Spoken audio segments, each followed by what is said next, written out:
今日もテレビの前にご家族皆さんでねお集まりかとは思うんですが、こういう時こそっていうんですかね、相続について考えてみるのはいかがでしょうか。岡崎さん。はい、そうなんです。相続のお話です。お子さんにとって親御さんにこの相続の話なかなか切り出しづらい、そんなご家庭もあるのではないでしょうか。そうです。亡くなったことをね前提に話すってやりづらいんですよね。ただそのまま放置しておくと、この相続がどうなるかというと、争う方の相続になってしまう可能性、そのリスクもあるわけです。で、こんな相続に関するデータもあります。相続手続きに関する実態調査2025年版ですが、相続財産の総額全国で調査しましたら、1000万円未満というのが 44.8%、 4割を超えているんですね。で、相続財産のこの種類なんですけれども、土地や建物が 89%、 9割弱で、続いて現金や預貯金になるということなんです。ですからそういった意味で相続はより身近なものとも言えるわけなんですが、実は先週地下歩行空間でこういったイベントが行われました。地下歩行空間です。こちらでは相続の無料相談会が行われています。遺言ってどういう人が作るんだろう、身近なこの遺言などを含めてアドバイスが行われています。こちらの行政書士による無料相談会は2ヶ月に1回のペースで行われています。相続について何から始めていいのか、手続きがわからないという方、テレビの前の皆さんにも本当に多いのではないでしょうか。もう人間関係でやっぱりうまくいかないから、兄弟間ですごく争うっていうじゃないですか。いろいろおばのもいて、そういうの大変だったのを見たので、何かちょっとしっかりしたものを自分たちもやらなきゃなと思いながら。この相談会を開いている行政書士の八重樫洋平さんによると、相続に関する相談件数、ここ数年増えているそうです。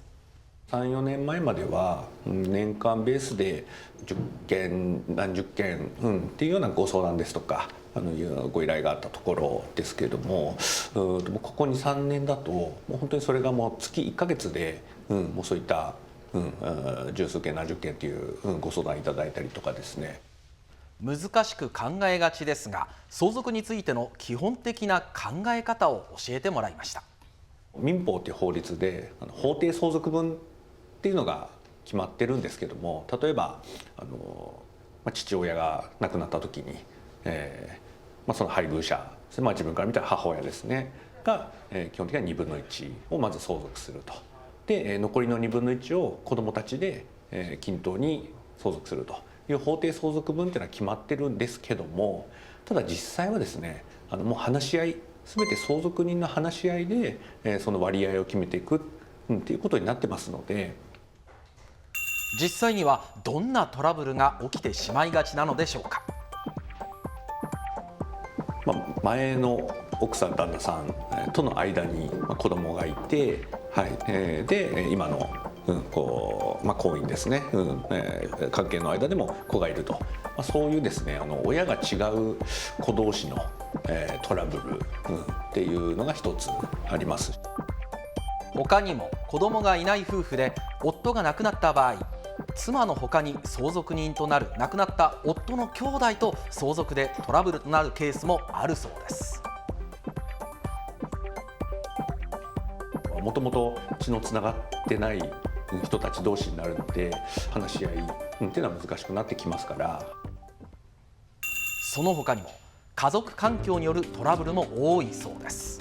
例えばその兄弟のうちの一人、長男だったり長女だったりがですね、親と同居していたりすると、他の兄弟からはですね、いろいろ見えないやり取りっていうのがたくさん出てくるんですね。代表的なところで言うと、親の介護、病院の送り迎えをしたりとか、でそれが負担に感じることがあって、そうなると相続をするタイミングの時にですね、子どもたち均等に分ける、っていうふうに法律はなってるんだけども、こういったことをしてたんだから自分たちはもうちょっと多くもらってもいいんじゃないかというふうにやっぱり思ってしまうのが、心情というか、それに対して同居してない子どもたちはですね、いやいや一緒に住んでてお金出してもらったりもしてたでしょと、親から援助をしてもらったりとか、ってことは逆にですね、今までそんなにたくさんもらってたんだから少なくていいでしょと、いうふうにですね、同居してない兄弟たちは思っちゃう。やはり遺言を残しておくっていうことはトラブルを防ぐ、ためでも非常に有効な手段だと思います。さっき遺産分割協議話し合いで決まりますよっていうお話しましたけども、実はそれよりも優先して遺言書、っていうのがまず効力、を持つっていう形になりますね。やっぱ遺言作ってって子供の立場から親に言うのって勇気いりますよね。そうですね。それも結構ご相談が多くてですね、言ってしまえば財産の話を直接することになるので、やっぱりそれを切り出しにくいということと、やはり亡くなるっていうことを前提にした話なので、やっぱり子どもの側は切り出しにくいと。やはりちょっとそのコミュニケーションをどうやって、その話題までですね、どうやって持っていったらいいかっていうですね、そういったコミュニケーションの話になってくるのかなと思いますね。相続に関しては遺言書というお話もあるんですけれども、どうでしょうか、白井さん、センシティブな部分あると思いますが、遺言書などは。私も子供3人いるんですけど、子供からねやっぱり言い出しづらいと思うんですよ。だから私60歳になった時、今64歳なんですけど、60歳になった時にもうやりました。すべて遺言書を作成しました。公正証書で。あら、素晴らしい。やっぱりね、白井さんぐらいの財産持ってる方はね、もう白井さんか犬神家の一族かどっちか、それですよ。遺言書でも白井いいねというところでありがとうございます。でも遺言書の作り方とかってのが今一つよくわからないとかっていうね。実はこれ2つありまして、公正証書遺言といって全国でおよそ500人いる公証人が内容を聞き取りまして、公証役場で作成保管するという、こういったものがまず一つパターンです。これはでも逆に費用がかかるんですか。費用かかったりもします。相談もしなければいけません。で一方で実質証書遺言というのもありまして、これは遺言者本人が全文を書きまして、日付と氏名を実質で書いて作成して押印もするというもの、ただ保管とか保管などいろんなことを考えると、こちらも選択肢の一つにもなるんではないかと。こっちは別に書式とか関係ないです。私も父親福永博明はもう今90歳でして、ちょっといろいろ言ってんですけど、書いとくって言って終わっちゃうんですけど、どういうふうにある程度しっかりとしたパターンなどもありますので、それはインターネットを含めて公開されていますので、それを参考にして書くというのをお勧めしたいと思います。ただね、本当に白井さんもお話しされてましたけども、なかなか話しづらいんではないかと、親の立場からもそういう思いの方多いと思うんですけども、こういったことをきっかけにコミュニケーションを取ってみるのはいかがでしょうか。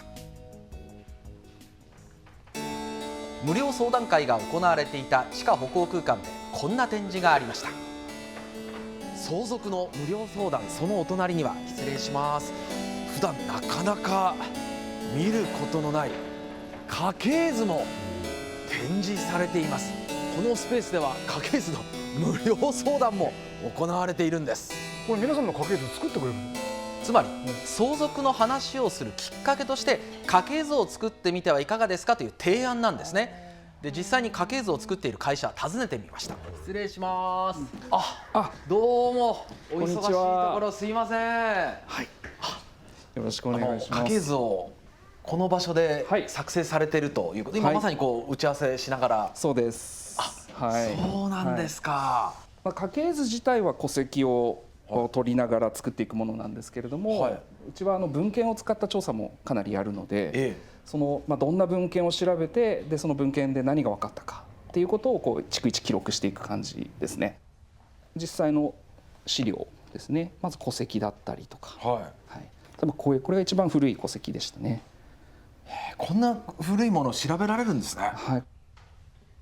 名字だったり日本の歴史だったり、すごい量ですねこれ。そうですね。家紋に関することだったりと。これも本当に一部です。これ一部？これ一部です。ご名字と、その地域と、家紋もそうなんですけど、そういったものを情報として、得られれば。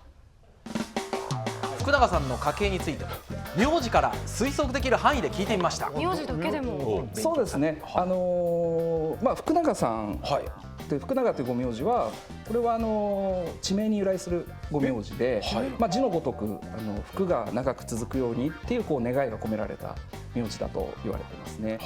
でルーツとしては滋賀県、近江の国って昔言いましたけども、滋賀県に福永の荘っていう荘園がありまして、でそこから名字がになったんじゃないかっていうふうに考えられています。